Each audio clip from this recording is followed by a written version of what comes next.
नमस्कार, मैं महेश कुमार आर्य। आज हम लोग समकालीन भारत एवं शिक्षा में वैदिक कालीन शिक्षा के भाग 4 का अध्ययन करेंगे। यह वैदिक कालीन शिक्षा भाग 4 इस सीरीज़ का वैदिक कालीन शिक्षा का आखिरी भाग है। जिन छात्रों ने इसके पहले तीनों भाग नहीं देखे हैं तो कृपया करके वो पहले तीनों भाग देख लें, जिससे उन्हें इससे पहले के ज्ञान की प्राप्ति हो सके। आज हम चर्चा करेंगे वैदिक कालीन शिक्षा प्रणाली के मूल्यांकन की। मूल्यांकन के अंदर किसी प्रणाली के गुण और दोष दोनों को सम्मिलित किया जाता है।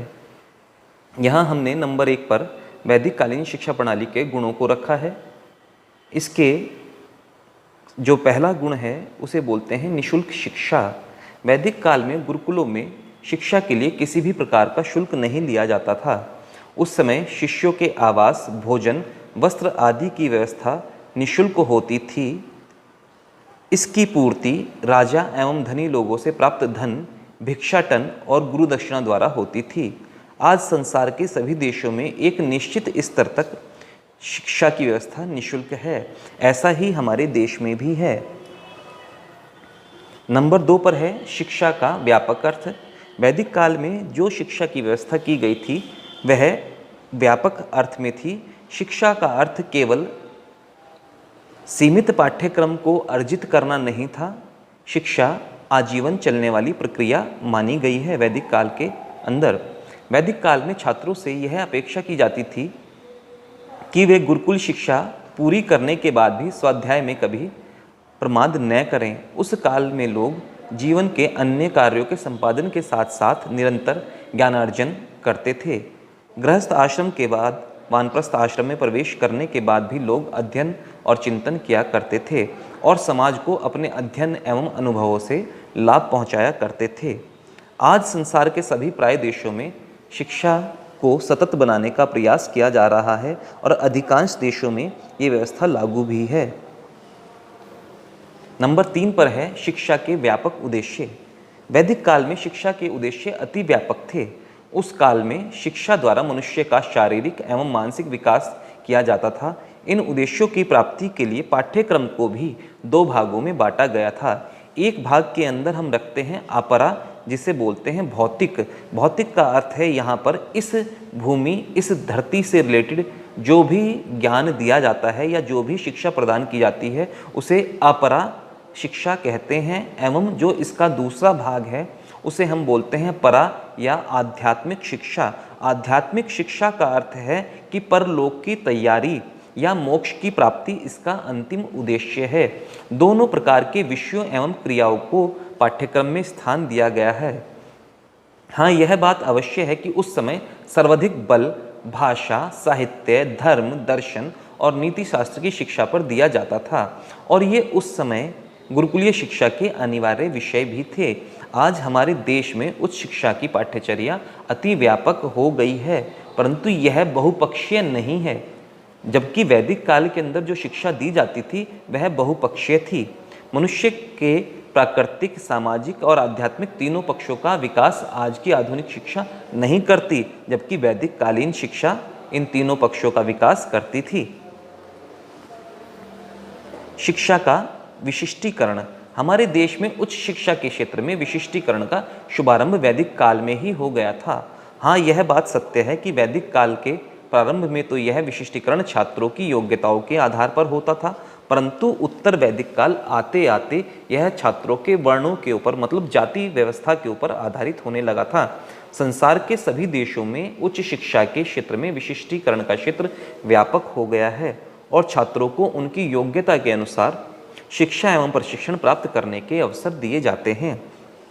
यहाँ पर यह बात ध्यान रखने योग्य है कि वैदिक काल के प्रारंभ में जो शिक्षा की व्यवस्था थी वो जाति के ऊपर आधारित नहीं थी, परंतु उत्तर वैदिक काल आते आते जो शिक्षा की व्यवस्था है वो जाति के ऊपर आधारित हो गई और आगे चल के ये ठोस या कठोर जाति व्यवस्था में बदल गई।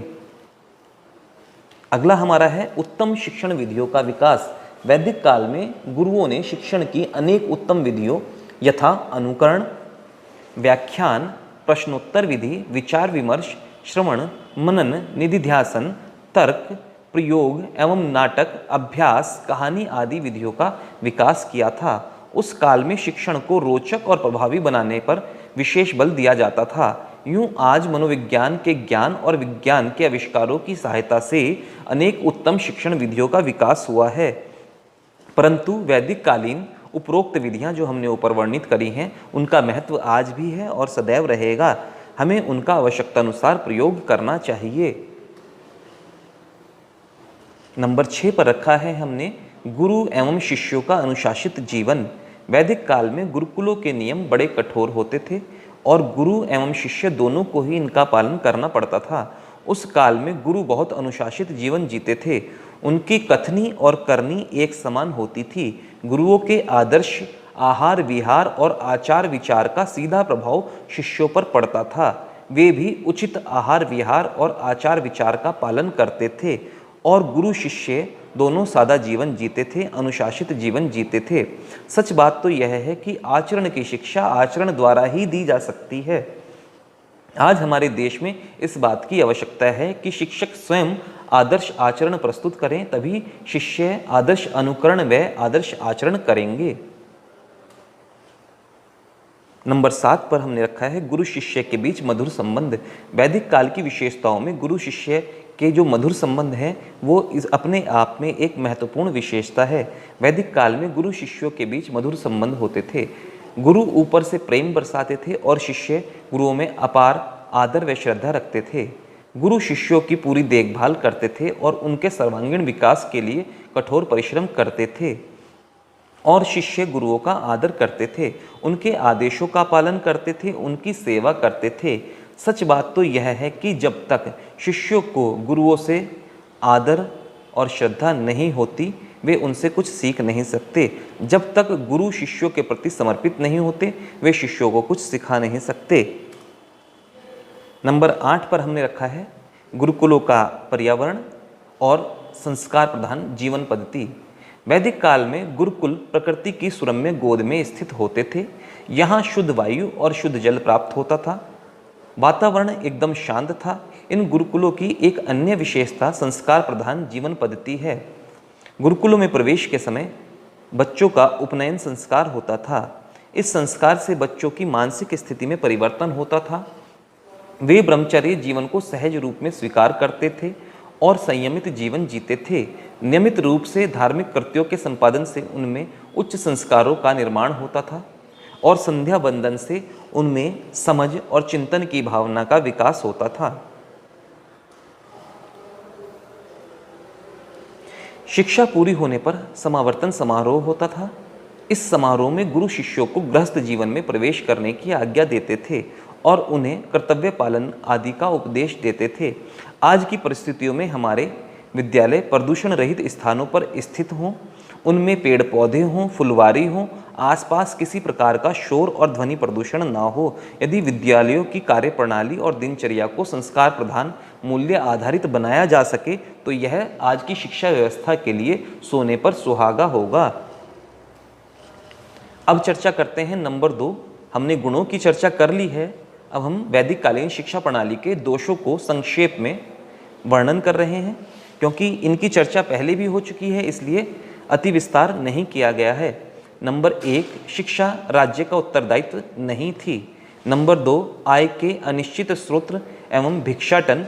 जो गुरुकुल की आय के स्रोत थे वो अनिश्चित थे और आमतौर पर भिक्षाटन या गुरु दक्षिणा द्वारा पूर्ति होती थी। नंबर 3, शिक्षा की अमनोवैज्ञानिक संरचना। वैदिक काल की जो शिक्षा की व्यवस्था थी वो अमनोवैज्ञानिक थी। नंबर 4, अव्यवस्थित पाठ्यचर्या। आमतौर पर एक गुरुकुल की पाठ्यचर्या और दूसरी गुरुकुल की पाठ्यचर्या में अंतर होता था। आमतौर पर एक ही पाठ्यचर्या सभी गुरुकुलों में नहीं थी, इसलिए इसे अव्यवस्थित पाठ्यचर्या कहा गया है। वैदिक काल की शिक्षा प्रणाली में एक दोष यह भी है कि उसमें रटने पर अत्यधिक बल दिया जाता था। अगला है हमारा कठोर अनुशासन। वैदिक काल में गुरुकुलों में कठोर अनुशासन रखा जाता था जिससे छात्र और गुरु दोनों इस अनुशासन का पालन करें और गुरुकुल में अनुशासन बना रहे। जन शिक्षा का अभाव।